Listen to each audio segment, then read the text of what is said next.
ধারাবাহিক চলতেছে, এই আওয়াজ সর্ব জায়গায় পৌঁছে যাইতেছে।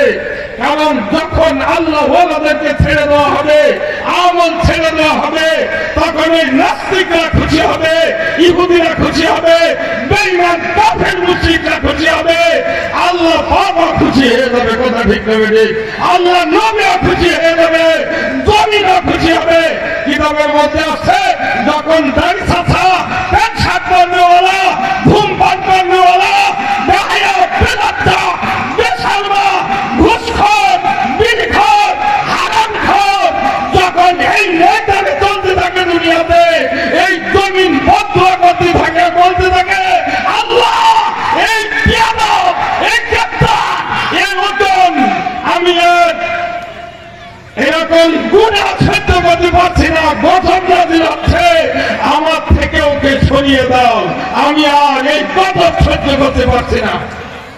পরক্ষণে যখন আল্লাহ ওয়ালা দিনদার পরিবার মুত্তাকিন নেককার ব্যক্তিরা জমিনে চলতে থাকে, এই জমিন দোয়া করে আল্লাহ আমার কাছে আরেকটু রাখো, আরেকটু রাখো।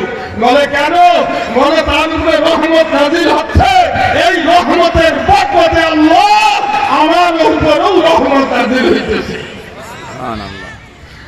অতএব কারণে আমি আপনার এলাকাবাসীকে উদাত্ত আহ্বান জানাবো, এটা গানের প্যান্ডেল নয়, নর্তকীরা সাজ দেখা নয়। আজকে যেখানে নর্তকীর আছে, দাওয়াত দেওয়া লাগে না, মনে হয় উই বুকার মতো সেখানে চলে যায়। মুসলমানের সন্তানগুলো লজ্জা লাগে না যে আজকে নর্তকীদের জায়গায় দাওয়াত দেওয়া লাগে না?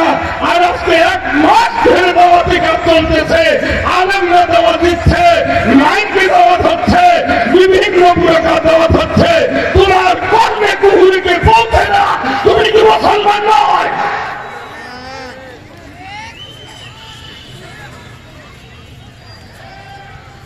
অতএব কারণে আমি সবাইকে বলবো যে যেখানে আছি আমরা সবাই মাহফিলের ময়দানে চলে আসি।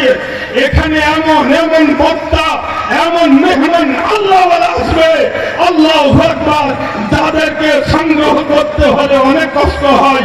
এই প্রোগ্রাম বাস্তবায়নের জন্য উলামা হযরত অনেক দিন পর্যন্ত চেষ্টা করে উনাদেরকে সিরিয়ালে পাওয়া গিয়েছে।